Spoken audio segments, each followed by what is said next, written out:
श्री राधे राधे, हरे कृष्णा। हम सब साधक श्रुतकीर्ति का जीवन चरित्र श्रवण कर रहे हैं।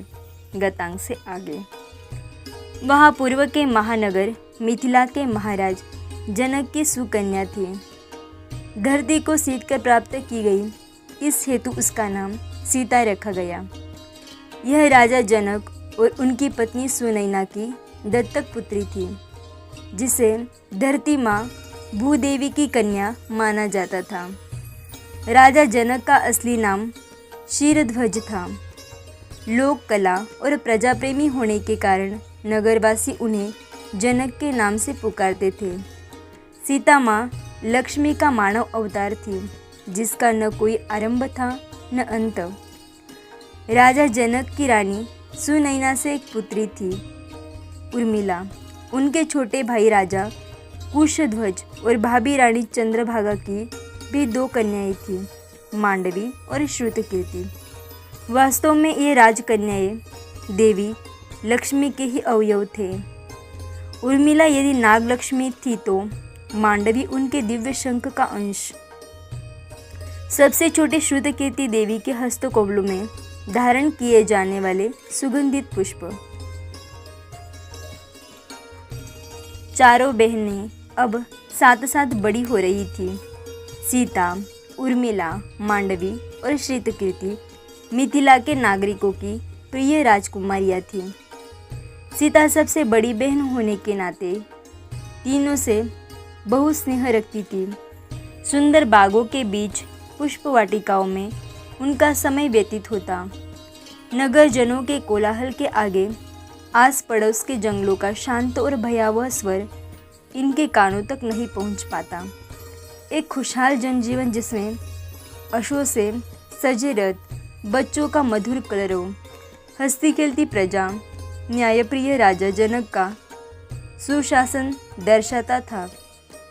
बड़े संगमरमर के श्वेत चमचमाते विशाल कनकाभ शिखर मिथिला के मंदिरों की विशेषता थी। राजपुत्रियां उनके प्रिय बागों में अधिकाधिक रूप से देखी जाती। वहाँ फलों से लदे वृक्ष और सुंदर फूलों की सदा बहार रहती। जहाँ रामायण को भाइयों के परस्पर प्रेम की गाथा के रूप में सुना जाता रहा है, वही कहीं न कहीं गोपनीय रूप से इन बहनों के प्रगाढ़ प्रेम की सरस्वती बहती रही है। श्रुतकीर्ति सबसे छोटी और लाडली बहन थी। सीता की उम्र कोई 16 वर्ष, जहाँ एक परिपक्व समझदार युवा थी, वही श्रुतकीर्ति केवल 11 वर्ष की, परंतु ऊंचाई में लंबी थी। मांडवी से इसी बात पर खट्टी मीठी नोकझोंक होती रही थी, परंतु सीता हमेशा यह कहते नहीं थकती थी कि यदि कोई उन्हें तलवारबाजी में परास्त कर सकता है तो वह है श्रुतकीर्ति। श्रुतकीर्ति जानती थी कि भाग्य और ग्रह नक्षत्र नहीं, बल्कि प्रियजनों के प्रेम से निश्चित होता है। किसकी के सुभागी होने का परिणाम उसके साथ रहने वाले लोगों के व्यवहार से दिखाई देता है। सीता से उसे एक बहुत ही बड़ी सीख मिली थी कि वे राजवंशी केवल इसलिए है कि उनकी प्रजा उन्हें वह सम्मान देती आई है। देशवासियों के प्रेम और सत्कार से उन्हें यह पद मिला है। उनके मंत्री, सेवक सेविकाएं, शुभ चिंतकों की नियमित सहायता से ही वे कुशल राज्य कहलाते आए हैं। खरा सौभाग्य इसी में है कि हम सबसे निश्चल मन से प्रेम करते रहे, किसी से प्रतिसाद की आशा किए बिना परोपकार को अपना धर्म समझे।